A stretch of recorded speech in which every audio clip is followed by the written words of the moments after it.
Hi everyone, here is how to install RAM in a desktop motherboard. First, press the locking clips down.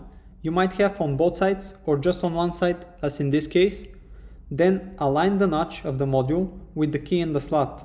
If it's not aligned, rotate the module and insert it in the slot.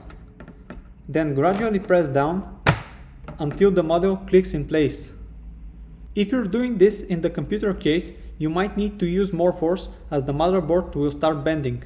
You can also gently shake the module back and forth for easier installation. Sometimes you might not hear an audible click, just make sure the clips are fully engaged. For laptops, you need to usually remove the back cover first and then find the slots. They might be hidden behind a sticker. So you need to again align the notch correctly and insert it under 45 degrees.